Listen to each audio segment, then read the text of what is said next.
Hello दोस्तों, मैं सुनील रंजन हूँ और मैं इंग्लिश टीचर हूँ। अभी आपके लिए मैं smart and fluent spoken English 1 लेकर आया हूँ और आगे भी नंबर के अनुसार वीडियोस आते रहेंगे। तो ये है smart and fluent spoken English 1 और इसके नीचे लिखा हुआ है learn to speak English naturally. दोस्तों, ट्रांसलेशन से आप बेसिक इंग्लिश सीखते हैं, लेकिन जब तक आप इंग्लिश के सेंटेंसेस के संपर्क में निरंतर नहीं आते रहेंगे तो आपकी इंग्लिश में वो बात नहीं होगी।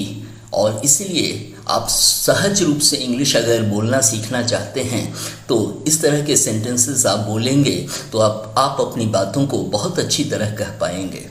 तो मैं 10 सेंटेंसेस लेकर आया हूँ और अधिक सेंटेंसेस मैं इसलिए नहीं लेकर आता हूँ क्योंकि इतने सेंटेंसेस की प्रैक्टिस करने में समय लगता है और कितने सेंटेंसेस आपके दिमाग में रहते हैं यह भी ज़रूरी है, क्योंकि बहुत सारा सेंटेंस लेने से कितनी बार ऐसा होता है कि आपको याद नहीं रहता कि उस सेंटेंस को हम कैसे कहें या किसी बात को हम कैसे कहें। तो इसलिए 10 सेंटेंस की अगर आप प्रैक्टिस बहुत अच्छी करेंगे तो आपकी इंग्लिश बहुत खूबसूरत होती चली जाएगी और आप बहुत अच्छी तरह दूसरों से कम्युनिकेट कर पाएंगे। तो पहला सेंटेंस है दोस्तों, just get a little closer. Just get a little closer. और एक बात और मैं आपसे कहना चाहूँगा कि यदि आप उच्चारण अच्छा करते हैं, आपका प्रोनाउंसिएशन अच्छा है, तो उसका भी सामने वाले पर बहुत अच्छा असर पड़ता है। तो पहला सेंटेंस है just get a little closer. इसका अर्थ है थोड़ा और करीब आओ, मतलब थोड़ा और नज़दीक आओ। तो just get a little closer. अब उसके बाद दूसरा सेंटेंस है टेल हर आई एम इन, मतलब उसे कह दो मैं अंदर हूँ। तो बड़ी आसानी से आप कह सकते हैं टेल हर आई एम इन, और ये रोज़ाना की ज़िंदगी में बोले जाने वाले वाक्य हैं। तो टेल हर आई एम इन मतलब उसे कह दो मैं अंदर हूँ। तीसरा सेंटेंस है शी साउंड्स इंटेलिजेंट। अब आप गौर करेंगे साउंड यहाँ वर्ब के रूप में मैंने यूज़ किया है। तो शी साउंड्स इंटेलिजेंट मतलब सुनने से वह बुद्धिमान लगती है, और इस तरह के सेंटेंस आपको किसी भी ट्रांसलेशन की बुक में नहीं मिलेंगे। तो सेंटेंस है शी साउंड्स इंटेलिजेंट, इसका अर्थ है सुनने से वह बुद्धिमान लगती है। उसके बाद नंबर 4 में है ओह क्वाइट ऑब्वियस। तो ऑब्वियस का मतलब होता है स्पष्ट, जो बिल्कुल क्लियर हो। तो आप भावना में आकर कहते हैं ओह क्वाइट ऑब्वियस, तो इसका अर्थ है ओह बिल्कुल स्पष्ट है, मतलब कोई बात है और आप उसको समझ कर कहते हैं कि ओह क्वाइट ऑब्वियस मतलब ओह बिल्कुल स्पष्ट है। उसके बाद है number 5 what's on your mind. What's on your mind तो ट्रांसलेशन के मेथड से आप सीखते हैं इन योर माइंड, लेकिन आज के ज़माने की जो इंग्लिश है आप कह सकते हैं what is in your mind, लेकिन ये अच्छी इंग्लिश है व्हाट्स ऑन योर माइंड, मतलब तुम्हारे मन में क्या है। तो व्हाट्स ऑन योर माइंड, और व्हाट्स एपोस्ट्रोफे लगा कर है, इसलिए व्हाट इज़ नहीं कह के हम सीधे कहते हैं व्हाट्स। तो इस तरह है व्हाट्स ऑन योर माइंड। उसके बाद नंबर 6 में है house life pulling on. How is life pulling on. आप पुलिंग ऑन की जगह गोइंग ऑन भी कह सकते हैं, लेकिन ये अच्छी इंग्लिश है और जो बड़ा सहज सुनने में लगती है। तो house life pulling on, how is है तो उसी को शॉर्ट में है हाउस। तो हाउस लाइफ पुलिंग ऑन मतलब ज़िंदगी कैसी चल रही है, मतलब ज़िंदगी कैसी है। तो इसका अर्थ जो है यही है, ज़िंदगी कैसी चल रही है। और नंबर 7 में है get in and take your seat.